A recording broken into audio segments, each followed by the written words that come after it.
Bismillahirrahmanirrahim. Assalamualaikum warahmatullahi wabarakatuh.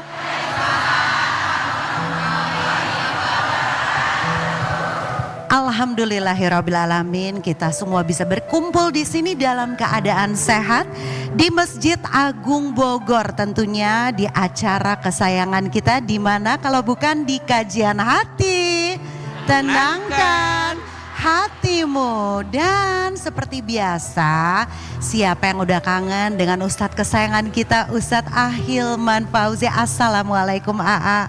Waalaikumsalam warahmatullahi wabarakatuh. Nah, hari ini kita punya tema yang bagus sekali, yaitu diuji dengan musibah menjadi jalan untuk muhasabah. Baik, langsung saja kita dengarkan kajian dari Ahilman. Mangga A. Bunda, musibah terjadi sebagai jalan untuk kita muhasabah, lebih dekat dengan Allah lagi. Musibah itu tidak datang begitu saja. Kadang musibah itu diundang karena ulah tangan perbuatan kita. Ada 3 maksud dan tujuan dari musibah yang Allah hadirkan. 1, musibah itu adalah cara Allah menghapuskan dosa-dosa kita. Maka apa jawabannya? Taubat, minta ampun kepada Allah, mohon maaf. Kita lihat ada musibah longsor, mohon maaf. Kita lihat ada musibah banjir bandang, mohon maaf. Kita ada musibah gunung meletus, mohon maaf. Boleh jadi kita harus belajar untuk taubat ekologi. Mungkin selama ini kita lebih banyak mengeksploitasi sumber alam kita, sehingga lupa di dalamnya ada satu kebaikan yang kita lupakan, sehingga dampaknya terjadi untuk masyarakat secara luas. Mungkin yang menikmati hanya segelintir orang. Mungkin yang berbuat salah hanya segelintir orang. Tapi dampaknya dari kesalahan itu bisa meluas kepada banyak orang. Wa ma asobakum mim musibatin fabima kasabat aidikum wa ya'fu an kasir. Dan tidaklah satu musibah terjadi kecuali disebabkan perbuatan yang kamu lakukan, dan Allah sedang memaafkan kesalahanmu. Yang kedua, musibah itu adalah cara Allah mengangkat derajatmu. Maksudnya apa? Agar kita lebih baik, agar kita berbenah, agar kita perbaiki semuanya. Ketika musibah terjadi, jangan saling menyalahkan. Di balik musibah yang terjadi, harus jadi jalan untuk makin dekat dengan Allah, sehingga diangkat derajat kita di hadapan Allah. Dan yang ketiga, musibah itu dihadirkan agar kita mengambil hikmah dan pelajaran. Sungguh tidak ada satupun manusia yang tidak diberi musibah. Kadang tidak penting seberapa besar musibahnya, tapi yang lebih penting seberapa dalam kita mencari hikmah di balik musibah yang kita dapatkan. Maka teruslah mendekat kepada Allah, teruslah minta tolong kepada Allah, dan teruslah berlindung kepada Allah, karena yang bisa melindungi kita hanya siapa? Allah. Ada satu doa yang bisa kita baca. Doa ini agar kita dijaga dari kemadharatan musibah, baik di bumi maupun di langit. Bismillahirrahmanirrahim. Bismillahilladzi la yadhurru ma'asmihi syai'un fil ardi wala fis samai wa huwas samiul alim. Dengan menyebut namamu ya Allah, kami berlindung dari kemadharatan, dari musibah yang ada di bumi maupun di langit. Sesungguhnya Engkau Maha mendengar lagi Maha mengetahui. Amin ya Rabbal Alamin. Kajian hati, tenangkan hatimu. Ada lagi yang mau ditenangkan hatinya nih, A? Kita punya bintang tamu, Teh Uut, silakan. Mau bertanya apa dengan Ahilman? Mangga. Assalamualaikum warahmatullahi wabarakatuh. Waalaikumsalam warahmatullahi wabarakatuh. Ustadz, izinkan saya berbagi cerita tentang perjalanan hidup saya. Tahun 99 saya datang ke Jakarta. Saya rekaman di situ, Ustadz. Namun di album pertama belum booming. Kita mencoba lagi tahun 2000, belum booming juga. Akhir 2002 kita rekaman, namun dikeluarkannya 2023, yaitu judulnya Putri Panggung.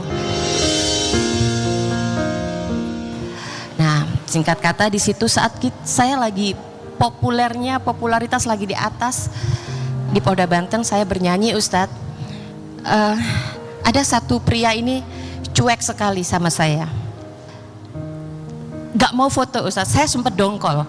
Ini kok cowok ini satu doang gak mau foto gitu kan, Ustadz. Padahal kan yang foto tuh banyak ngantri gitu, tapi kok cowok ini gak mau gitu kan, Ustadz. Saya agak-agak kesel gitu kan. Lalu begitu sepi, acara selesai, beliau bilang, Mbak Uut, boleh minta pin BB-nya?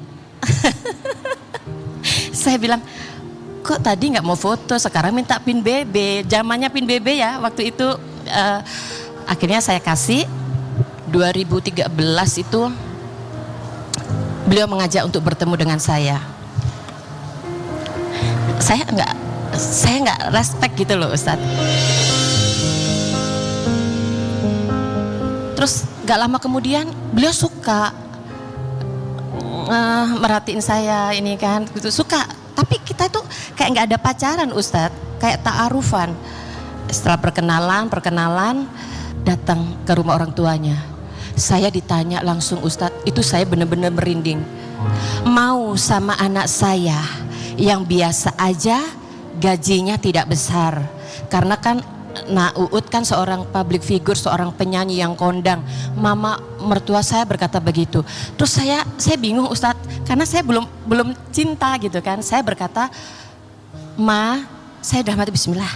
Ma, insya Allah kalau Mas Tri jodoh saya, insya Allah berapapun gajinya saya letakkan di atas kepala saya. Sedikit menceritakan bahwa saya menikah di 2015. Itu suami saya lillahi ta'ala, beliau meridhoi saya untuk berkarir, bernyanyi, rekaman semuanya diperbolehkan. Dan saat beliau memperbolehkan, saya harus menjaga kepercayaan itu, harus menjaga marwah suami saya dan keluarga saya. Suami saya tes ujian untuk Sespim, dan saat itu kita menunggu detik-detik pengumuman. Saya sudah blank, nggak ada ingin mendengarkan pengumuman karena abah saya meninggal.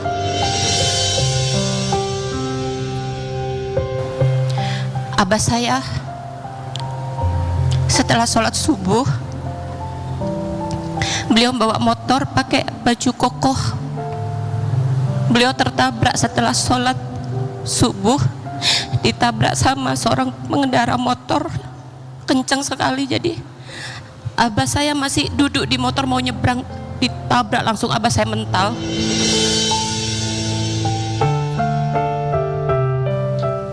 Di situ saya sedih, nangis.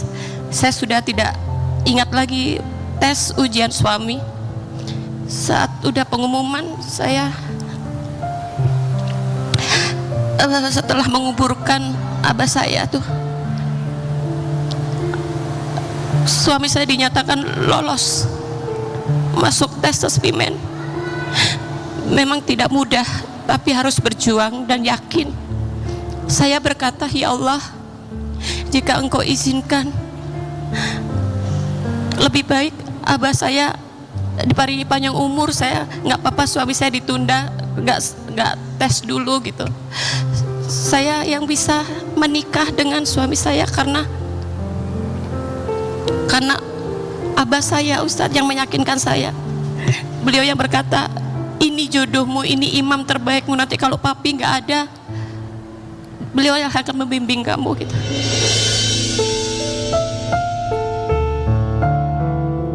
Saya itu nurut sama suami saya karena imam saya terbaik itu. Jadi saya nurut, Ustadz. Kalau saya boleh diizinkan saya berangkat, kalau tidak saya tidak berangkat. Kami dihujat gara-gara kami kos, Ustadz. Penyanyi dangdut ini gini, masa nggak mampu beli rumah, masa nggak mampu ngontrak, masa bukan masalah mampu nggak mampu. Di sini apa yang imam kita katakan kita harus manut. Karena apa? Karena kita ngekos, Kak Mesya, itu jaraknya dari kos-kosan tuh bisa 20 langkah sampai kantor, dan suami saya jalan kaki, Ustadz. Ustadz, bagaimana sebenarnya pandangan agama ketika seorang perempuan memilih jalannya sendiri, meninggalkan kemewahan, menurunkan ambisi, lalu berbakti pada suami dengan penuh kesadaran? Apakah pilihan saya untuk hidup sederhana bersama suami, meskipun saya punya banyak kelebihan atau banyak peluang lebih nyaman, adalah bentuk keteguhan hati yang benar?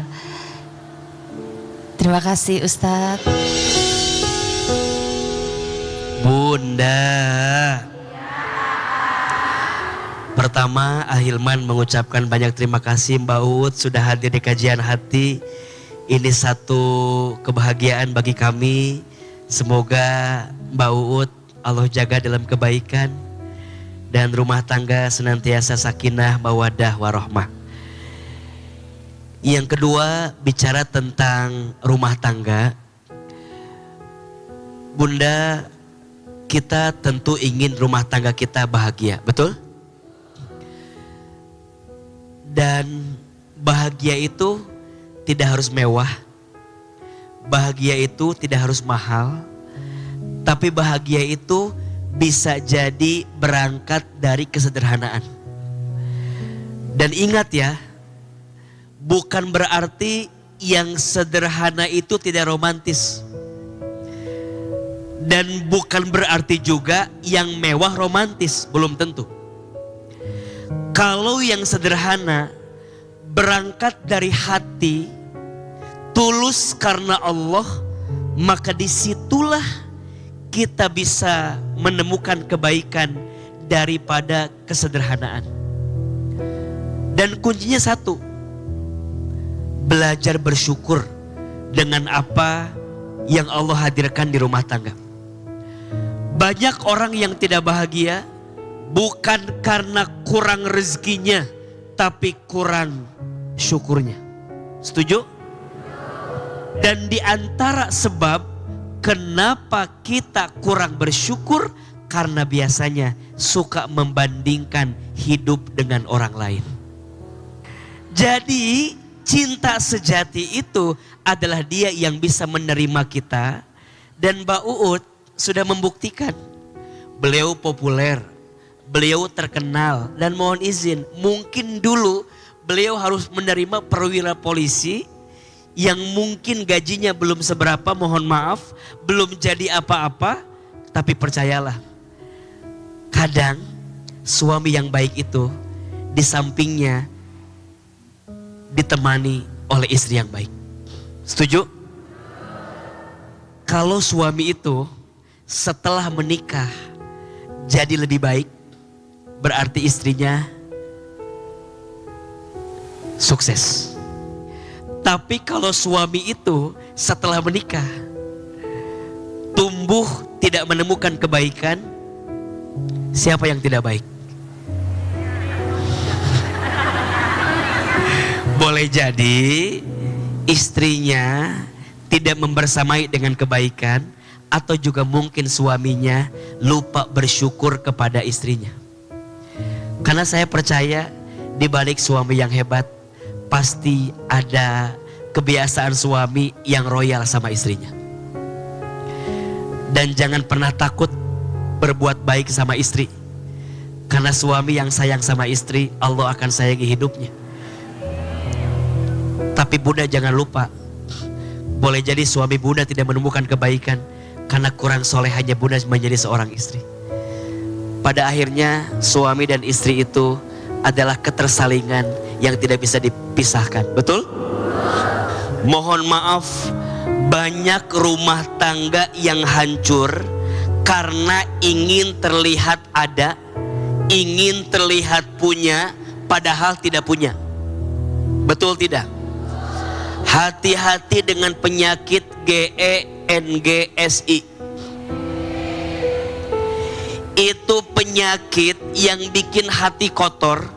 Itu penyakit yang bikin hidup gak tenang. Betul? Berapa banyak orang karena pengen disebut ada, ujungnya mengorbankan apapun. Betul? Padahal tidak ada. Belajarlah hidup sederhana. Karena biasanya di balik kesederhanaan itu ada kebaikan yang Allah titipkan. Sebanyak apapun pendapatan kita, tidak akan pernah cukup untuk gaya hidup. Tapi sekecil apapun pendapatan kita akan cukup untuk hidup. Jangan mengedepankan gaya hidup, tapi kedepankan tentang kehidupan. Dan ingat, kita hidup bukan untuk dipuji orang lain, tapi kita hidup untuk bisa mendapatkan ridho dan kebaikan dari sisi Allah Subhanahu wa ta'ala. Nggak ada habisnya ngikutin pandangan orang lain. Betul? Sibuklah mengejar penilaian siapa? Allah Subhanahu wa ta'ala. Hasbi Rabbi Jalallah ma fi qalbi ghairullah Nur Muhammad Sallallahu la ilaha illallah. Mbak Ut, terima kasih. Salam buat suami, salam buat keluarga semua. Semoga Allah jaga semua dalam kebaikan. Amin, Amin ya Rabbal alamin. Jadi dari seorang yang dari panggung ke panggung, ya kan, show dengan gaun, kemewahan gaunnya, saya adaptasinya hanya berkata begini, ya Allah, bimbinglah saya supaya saya bisa menempatkan diri dalam mendampingi suami saya bertugas dan berdinas dimanapun. Mungkin saya dikatakan, sekarang begini udah ini sampai ngekos segala, sampai ini begini, kok mau sih Ut Natasari diajak ngekos? Kamu kan hidupnya udah glamor, kamu udah hidup dengan kemewahan, kenapa gitu kan? Harus ngekos 6 bulan gitu. Ya kan, kalau suami ngajak ngekos, masa saya harus menolak? Itu perintah suami loh. Suami saya ngajak ke kebaikan gitu. Jadi sebenarnya hal-hal yang kadang-kadang orang bilang bisa ngontrak, bisa beli rumah, kenapa harus ngekos? Ya kan kalau saya bahagia sama suami saya ngekos, kenapa enggak gitu?